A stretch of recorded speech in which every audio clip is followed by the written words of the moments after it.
I was on a tour of historic New England towns when I spotted my husband's handwriting on a postcard. May we look back on years with joy and grow old together in love. Ethan Hale, Elena Grant. Woodstock. The postcard was dated September 11th, 2008. That was the month I'd given birth to our second child. The baby had spiked a fever and slipped into a coma. Still in my postpartum recovery, I'd rushed her to the hospital in my arms, but it was too late. She never woke up. I held her tiny, still body and sobbed in the disinfectant-reeking hallways, crying as I dialed Ethan's number. He'd hung up in a hurry, only sending a text saying he was away on a business trip. Turns out, he'd been there making vows of eternal love with his first love. This was my first ever group tour, and I'd picked the historic New England route. When Ethan heard I was going, he looked up from his book. "Clara, you don't know a thing about history. What's the point of going to places like that? You'd be better off flying to NYC, LA, or Chicago, wandering around a real city." I smoothed out the wrinkles on his dress shirt as I smiled. "That's exactly why I want to go, to soak up a little culture." Ethan was a history professor at an Ivy League university. He'd visited every historic town in the country. I'd heard him describe Savannah's misty rain, Charleston's cobblestone waterways, St. Augustine's whitewashed walls. I'd listened so often that the urge to see them for myself had taken root. Now that our kids were grown and settled, I finally had the time to go. "Ethan, do you want to come with me? You could explain things when I don't understand." "No time." He went back to his book. "I have a lecture next month. I need to prepare at home." He was always busy. I didn't press it, and turned to pack my bags. I found that yellowed postcard in Woodstock. It was hard to miss. The shopkeeper had displayed it right in the center of the counter. September 11th, 2008. May we look back on years with joy and grow old together in love. Ethan Hale, Elena Grant. Woodstock. The bold, forceful handwriting was unmistakably his. The second I saw it, a cold chill ran from my head to my toes. I thought of that stormy night, the sterile hospital corridors, and the baby who'd stopped breathing in my arms. She'd been less than a month old. I'd called him in my despair, and he'd hung up on me, said he was on a business trip. Only now did I know he'd been busy pledging his heart to his first love. My gaze drifted lower, and I saw his name again. September 1st, 2014. Returning to an old place. Our love remains as it was. Ethan Hale, Elena Grant. I remembered that year. Our son was taking his SATs, and I'd driven him to move into college that September. I'd asked Ethan to come with us. He'd shaken his head, said he was busy writing a research grant proposal and couldn't get away. August 3rd, 2022. How can love ever fade? When it rises again, it only burns brighter. For Elena. From Ethan. I stared at the words, frozen, as the shopkeeper spoke up. These 3 postcards were written by a history professor. He and his wife have such a sweet marriage. They've come to Woodstock 3 times, and they always stop by my shop. Mr. Hale always holds Mrs. Hale's hand. They walk the cobblestone paths at dawn, rest in a wooden rowboat at noon, and walk back to there in hand through the misty rain at night. And they were each other's first love. The shopkeeper sighed wistfully. That's what true love looks like, isn't it? I stared at the 3 postcards, my legs giving out beneath me, all the strength drained from my body. I stumbled out the door and sat by the river for a very long time. This year marked our 30th wedding anniversary. For more than a decade of those 30 years, he'd been unfaithful to our marriage. I'd found out about Elena Grant not long after we married. She'd been his college history professor, 5 years his senior. They'd fallen in love on campus, but just when Ethan was at his most devoted. Elena had married someone else. Ethan had come from a poor family, and Elena was the privileged daughter of wealthy city parents. After she left, Ethan never dated anyone else. Years passed, and his family started pushing him to settle down, setting up blind date after blind date. I was one of those blind dates. He'd looked exhausted that day. When he saw me, he stubbed out his cigarette and asked me out. After a few dates, he asked if I'd marry him. He was handsome, educated, well-spoken. I said yes. Back then, marriage was a simple thing. My own parents had met on a blind date, and they'd stood by each other through thick and thin their whole lives. I thought Ethan and I would be the same. He was always reserved, Always distant, but I'd thought that was just the quiet manner of a scholar. Only now did I understand it was contempt. In his eyes, a working-class small-town girl like me was never good enough for him, not even after I'd stood by him from obscurity to renown, borne his children, and cared for his parents until their final days. He still looked down on me. Deep in his bones, even a touristy historic town thought someone as uncultured as me didn't deserve to go. I cut my trip short. Ethan called to say our son Jason had come down with gastroenteritis and was in the hospital. When I got home, Jason was already out of surgery.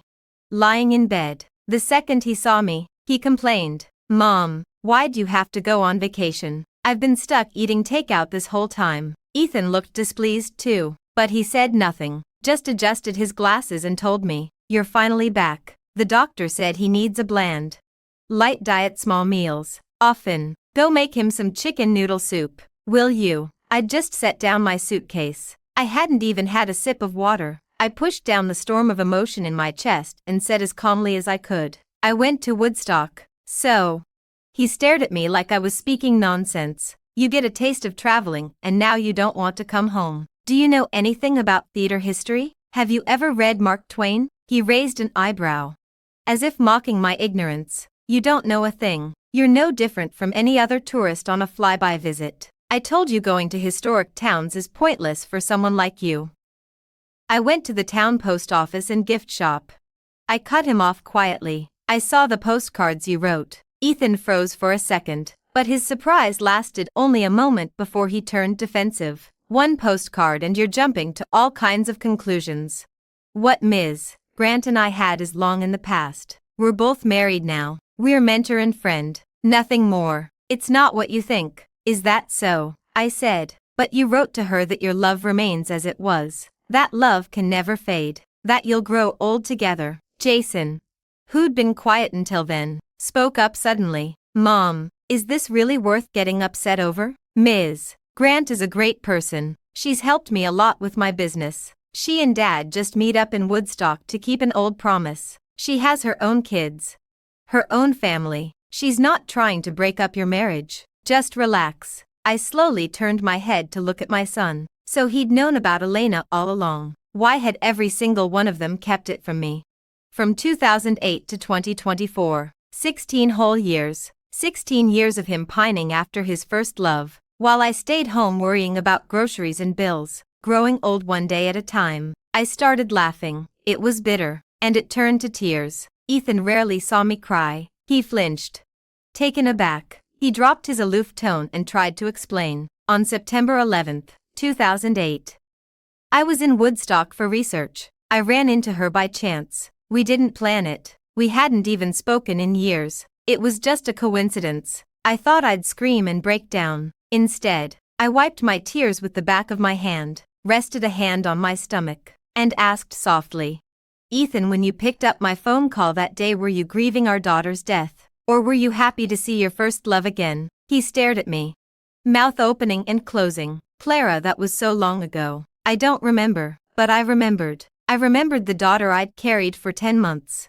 Lying still and quiet in my arms. I'd called her Luna. She didn't make a sound. She couldn't even cry. She'd died when she was 16 days old. Her father, busy with work, had only seen her 3 times. Looking back, my whole life these past decades felt like some cruel joke. If he didn't love me, he could have said so. Why string me along for all these years? All my strength left me in one breath. I looked at him and spoke slowly, clearly.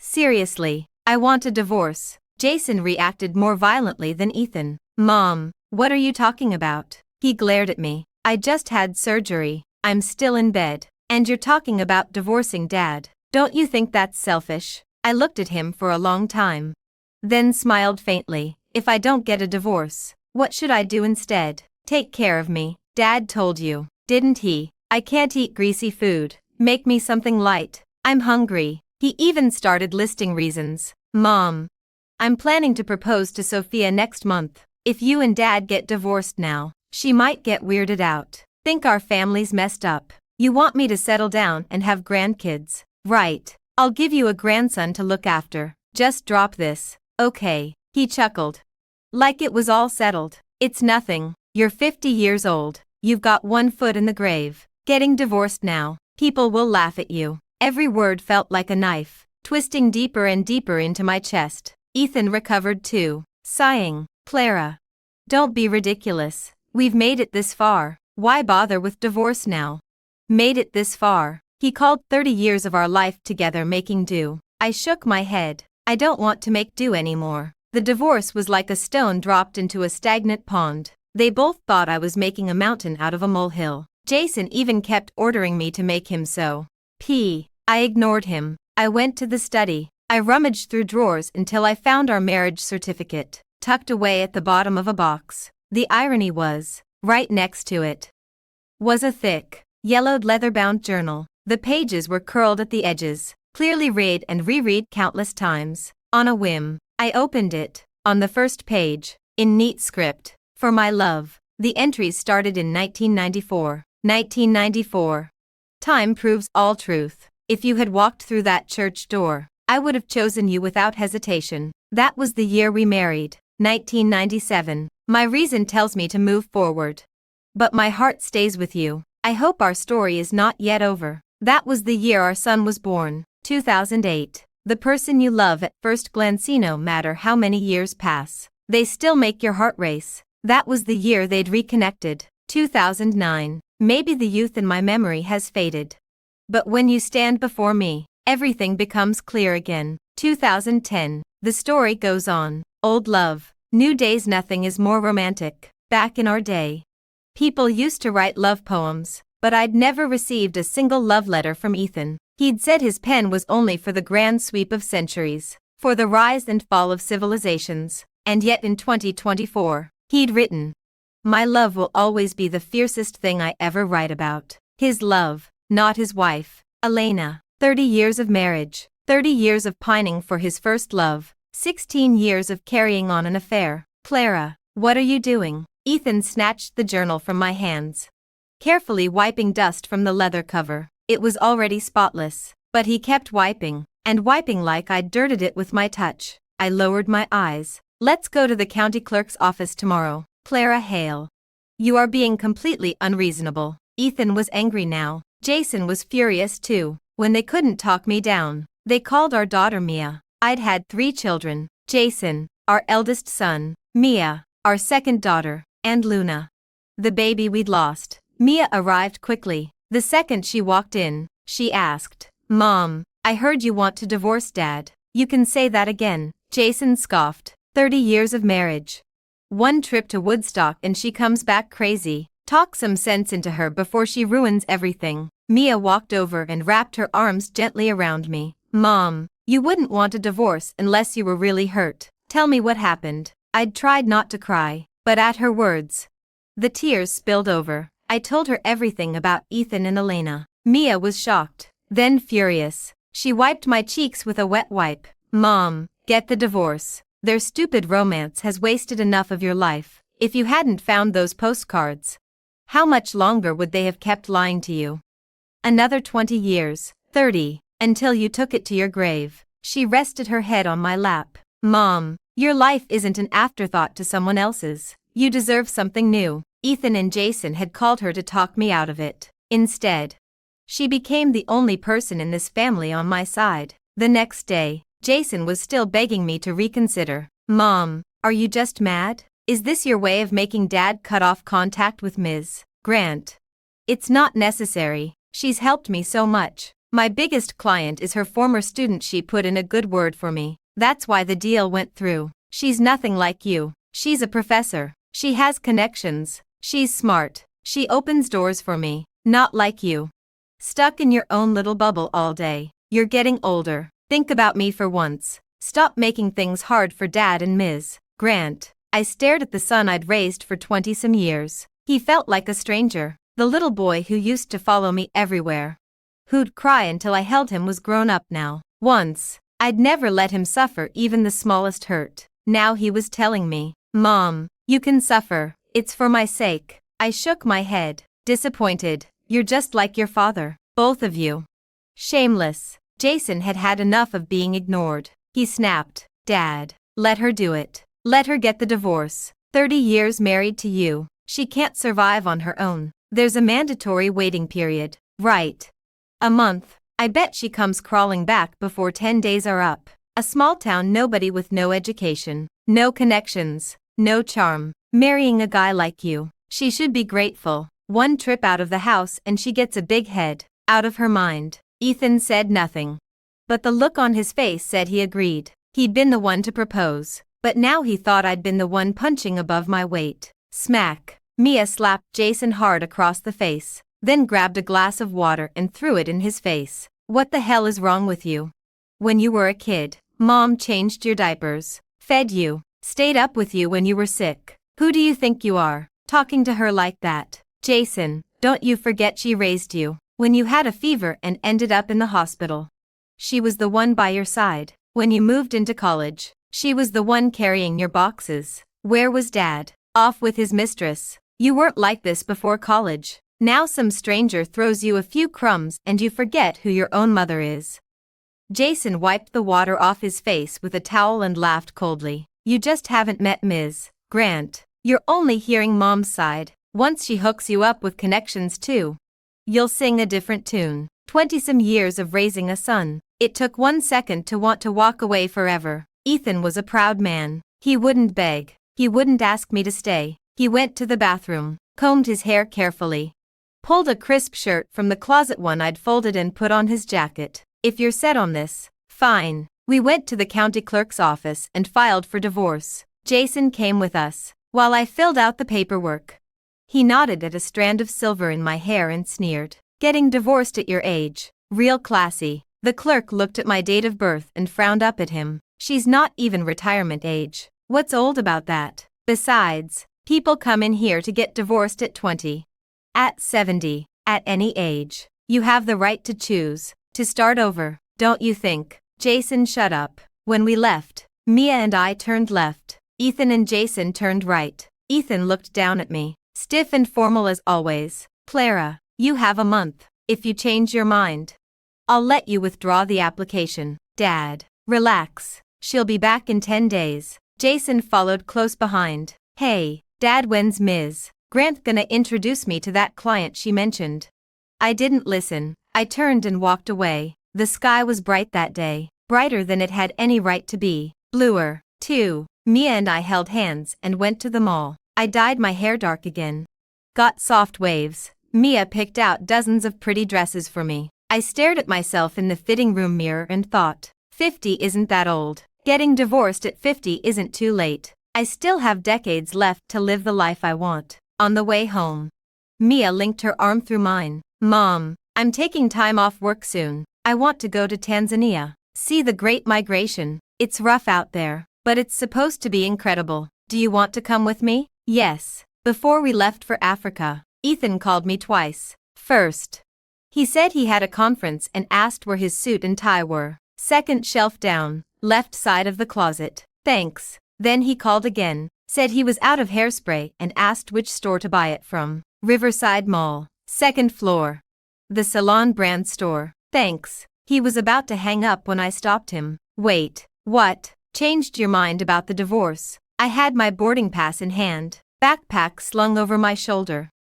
Walking toward the gate. No, I just wanted to say don't call me for little things like this anymore. Let's keep our distance. There was a long silence on the other end, then a quiet okay. It was my first time leaving the country. Africa was rough.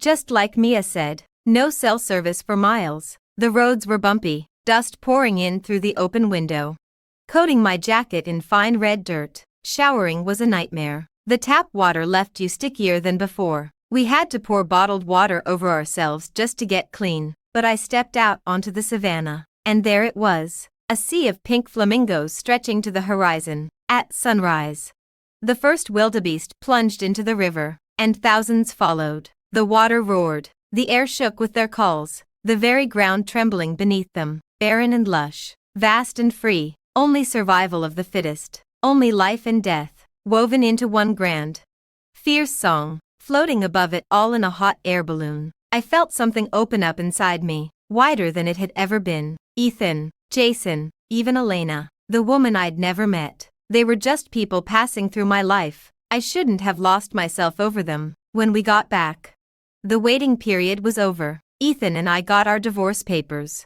A few days later, Jason sent me a photo. Late autumn, Ethan and Elena walking through Annapolis together. Elena wore a tan trench coat, her hair pinned up with a vintage hairpin.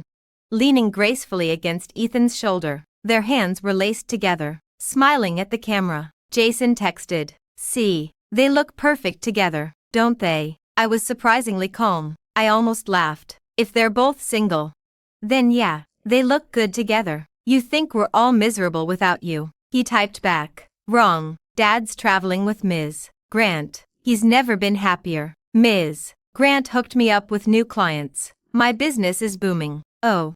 And Sophia said yes to my proposal. We're having a baby next year. Since you decided to be like this, don't expect to babysit the grandkid." I texted back, "I never planned to babysit anyway." Not long after that, I got a call from an unknown number. "Hi.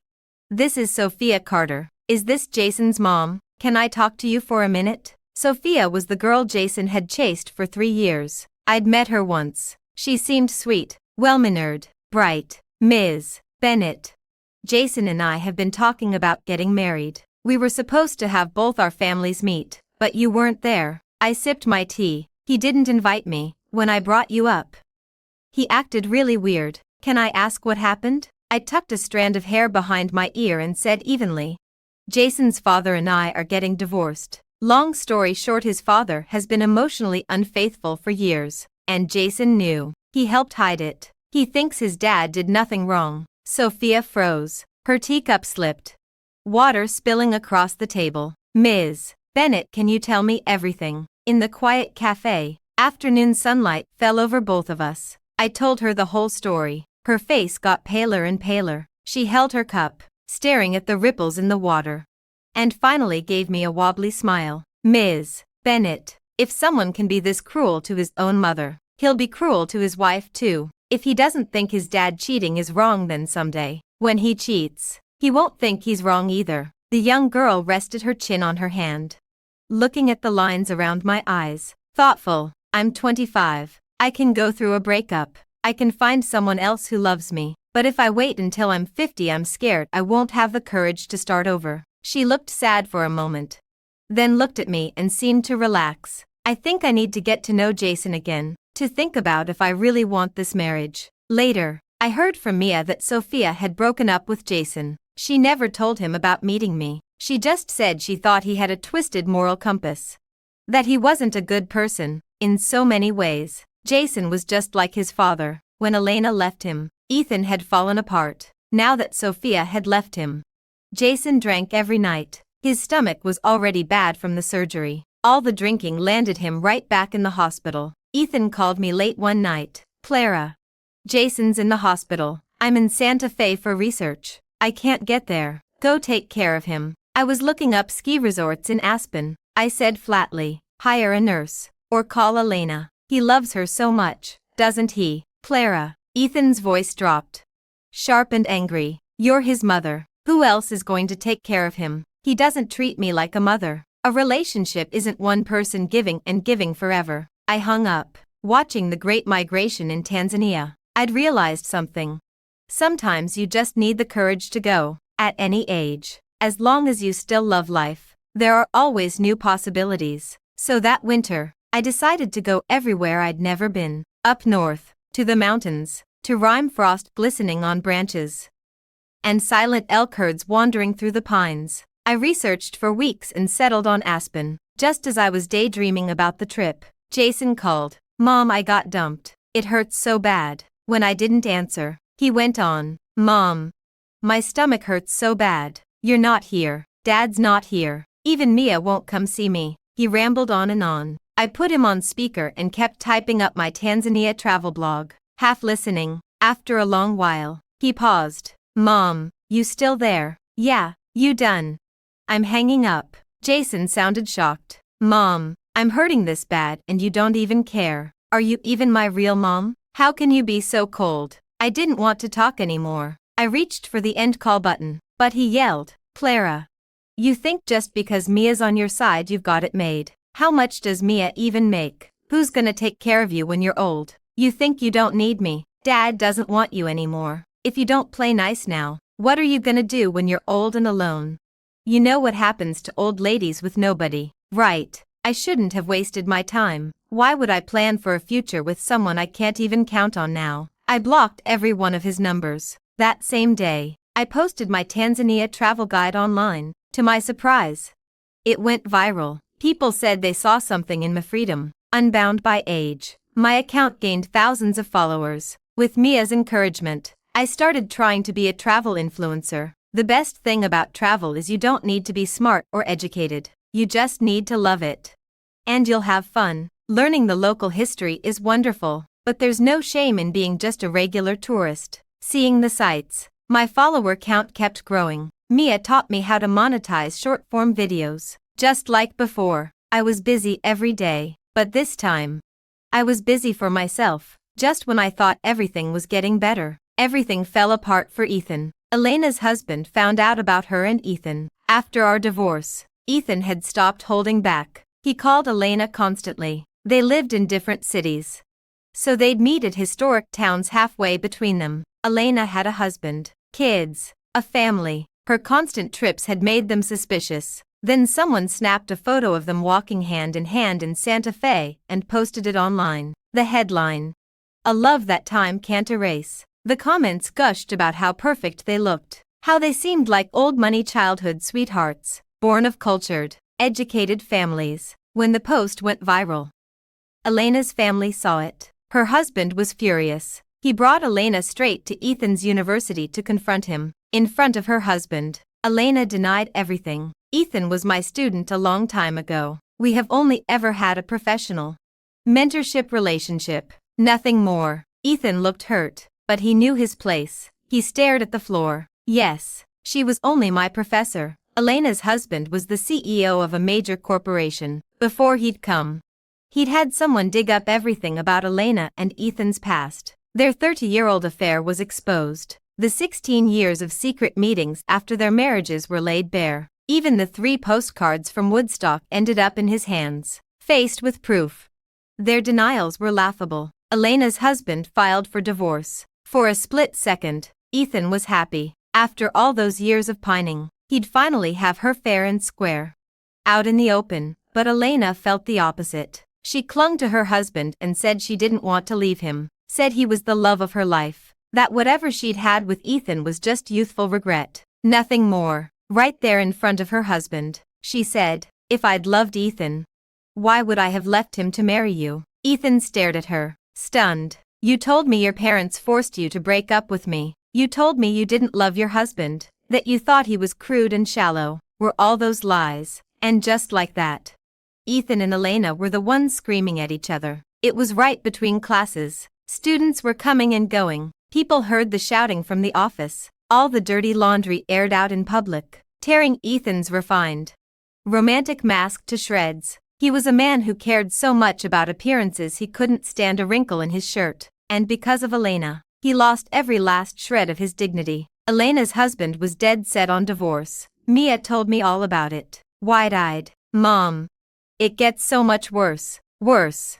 I looked up from sorting my travel photos. Mr. Grant is worth billions. But he had a prenuptial agreement. Now he's got the best lawyers in the country. My advisor's working on the case. They're gonna argue Elena's the one who cheated. She's not getting a dime. Apparently, the kids were raised by nannies. She was never around. Now they're all on their dad's side. They don't even want to talk to her. And the worst part, her husband turned around and reported her for academic fraud. That caught my attention. Ethan had always loved Elena for more than her looks. He loved her mind. To him, her poise was nothing next to her brilliance. He loved her wisdom and grace, her quiet ambition, the way she wrote like she held the whole world in her hands. Someone like that academic fraud. After she got married, she went from lecturer to full professor super fast. Turns out half her papers were ghostwritten by her husband's people. The other half she stole from her PhD students. One student tried to report her years ago,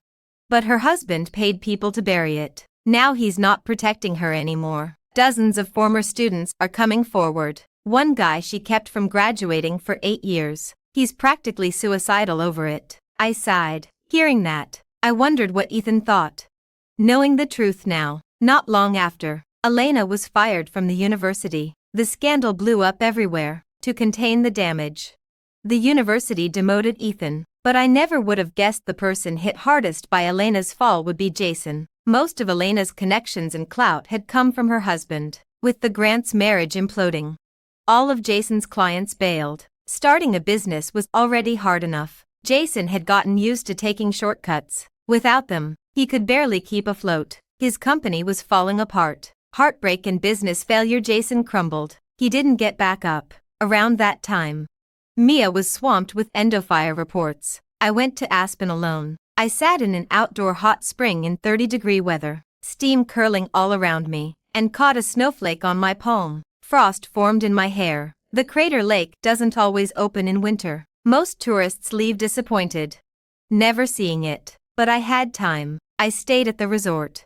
And finally, one clear sunny day, it opened. Bright blue sky, endless and sharp. I climbed hundreds of stone steps, breathless, and looked out over the lake from the west slope. The wind tangled my hair, my body ached, but my heart felt light, and I found a new favorite thing: skiing. I took up alpine skiing, and moved fast from beginner to intermediate runs. I'd ride the lift halfway up the mountain, and at sunset, I'd ski down with the golden light all around me. I loved the wind in my ears. That split second of weightlessness when you sink into fresh powder, the wild, free rush of it. Under the wide open sky, you can chase the wind, you can be free. Mountains at my back, wind on my forehead. It was a kind of joy I'd never known in 50-some years of life. My travel blog turned into a ski blog. To my surprise, I gained even more followers. One night, back at my hotel, Mia called. She said Elena was divorced, walked away with almost nothing. But Mom, she got married again, right after the divorce. She'd married Ethan. I guess first love burns so bright you can forget all the bad parts. You only ever remember how it felt at the start. Ethan had chosen her. After all, the old lovers were finally husband and wife. On paper, I was out chasing snow and mountains. They were the ones stuck worrying about groceries and bills now. Elena had lived a life of luxury for decades. A little adventure was fun, but day to day, she couldn't stand it. Ethan had never been good at taking care of anyone. At first, he tried. He learned to cook, to do laundry.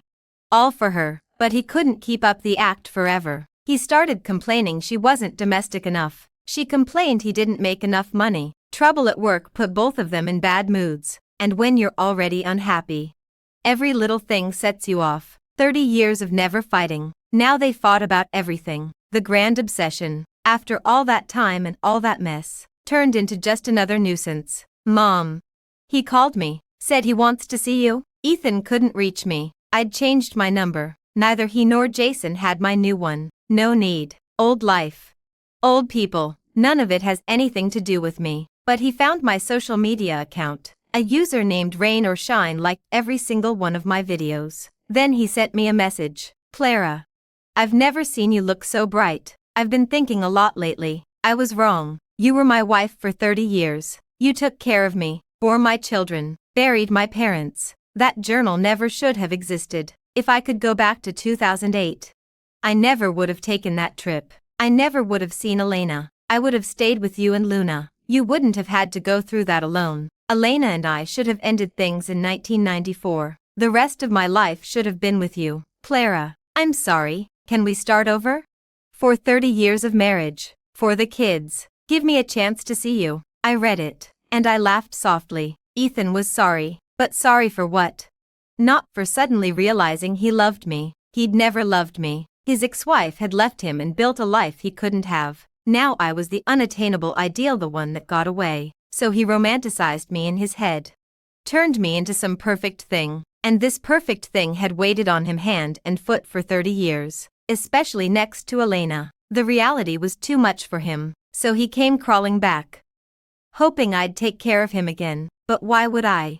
My life was never his to own. I didn't reply. I just blocked him. The next time I saw Ethan Hale's name was in the news. I was at Park City Mountain. I saw their names in a headline and tapped it. The article was short, a few paragraphs, but it told the rest of their story. After another screaming fight, things turned physical. Elena shoved Ethan. He stumbled backward off the balcony. He hit his head on the way down. There was so much blood. He passed out and didn't wake up. He survived, thanks to the hospital, but he was paralyzed. He'd spend the rest of his life in a wheelchair. As for Elena, she was arrested for assault. The woman I'd never met, who'd shaped 30 years of my life, was going to prison. I closed the article, pulled on my ski jacket, and headed out to the slopes. The sun set at 7:30. Pink and gold light spilled over the snow. I rode down through the last of the sunset, chasing the final orange glow. Sunset on my left, snow-capped mountains on my right. The lights of the town flickered on below. Right then, freedom and the open road were all I needed.